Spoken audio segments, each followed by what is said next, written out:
Hello everybody, and thank you for tuning in to the Liberty Report. Today I have a special report for you. Donald Trump has captured the attention of the Republican Party and many others. The media are his best allies. The masses are flocking to Trump with the expectation that he can take charge and solve all their problems. His decisiveness is infectious and leads many to believe he will challenge the status quo that the current leaders have delivered to us. No one is satisfied, and everyone seems to be enamored with the promise that the currently entrenched establishment will be routed and the guilty will be punished by a Trump presidency. A significant majority of Americans have become skeptical of the leadership of both Republicans and Democrats. They recognize that our government can't be trusted or depended upon to solve the problems it helped create. Confidence in our government is at an all-time low. That is the good news. Unfortunately, this consensus has led to some bad choices. Government officials and money managers declare that we must continue to pursue more of the same policies with the hope of achieving different results. So far, there's no sign that that is working. The people, even with justified concerns and skepticism of government, are attracted to the notion that government should provide more security, both economic and physical, and that sacrificing liberty in the process is required. Unfortunately, too many Americans see this as a necessary trade-off. They are wrong. Deliberately sacrificing liberty should never be an option. The political demagogues readily resort to promoting fear for the purpose of motivating people to sacrifice their liberties. Where fear is the tool of the political expedient, it is only truth that is the enemy of the false prophets and fearmongers. Terrorism is real and dangerous, but the degree of fear generated by relatively small episodes is unbelievably great and exaggerated by the media, the politicians, the financial interests, and the profiteers. The people cry out to be made safe and well-fed and are looking for a strong leader to provide for them. There are few requests for liberty. Donald Trump provides an alternative to those seeking more efficiency in government who want someone to take on the establishment that has brought havoc to our political and economic system. The big question is Donald Trump actually anti-establishment, or is he more likely to save the current system than to challenge it?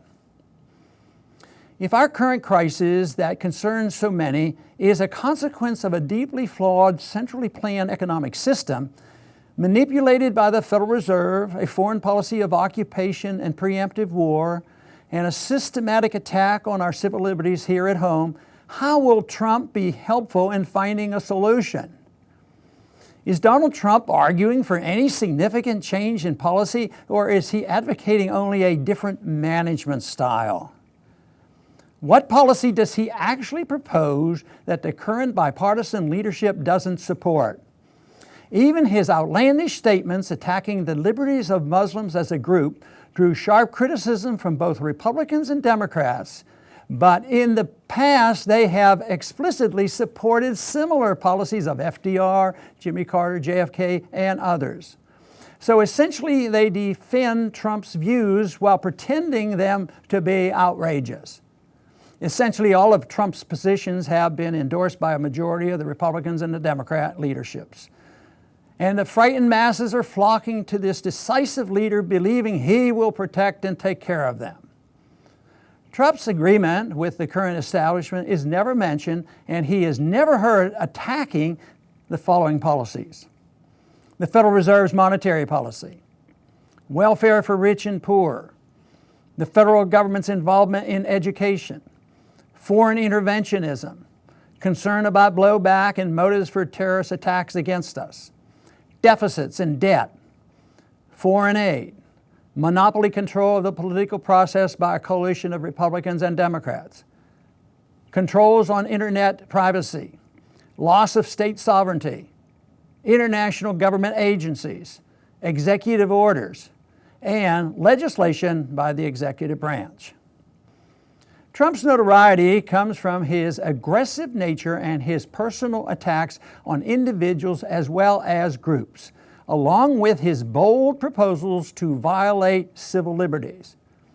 He never advocates an ideological position, but portrays himself as a strong, efficient boss for the people.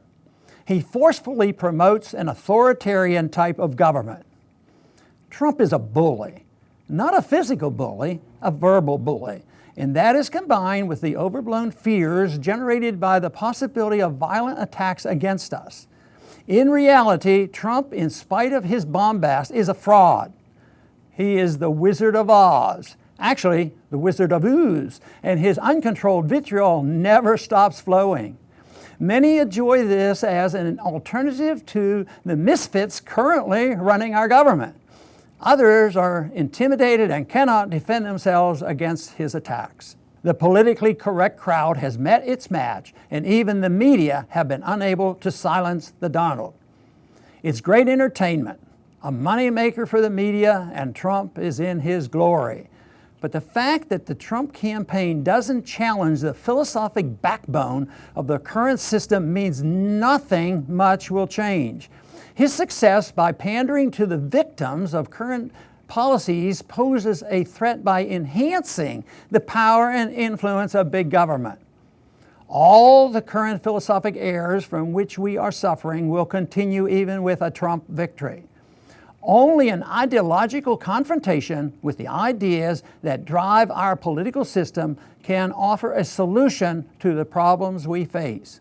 To stop Trump now from becoming the manager of the establishment and the manipulator of the status quo, the curtain hiding the wizard must be pulled back and his bluff be called. He's the same old with a megaphone supported by a frightened electorate. I suspect someone someday will expose his bluster for what it is. It is disturbing that so many cling to his diatribes and personal insults. But what I'm much more concerned about is what he doesn't say. Bullies are vulnerable. They are insecure and compensate with noise or violence. Trump compensates with noise. And many have succumbed to the artificial fear generated by our leaders and rallied to the wizard and his tough talk, though he is a shill for the philosophy of the establishment that he mocks. Whether Trump has a political victory or not, he will have done a lot to institutionalize the current beliefs that drive our economy and political system. His demagoguery is becoming mainstream and politically acceptable by many who already accept the outrageous anti-liberty beliefs he espouses. Only ideas can derail Trump. Demagogic attacks won't help. They will increase his stature with the supporters and serve to add more. His philosophy of government is the philosophy that has driven us to the economic calamity we face, along with a foreign policy that generates hatred and terrorism against us.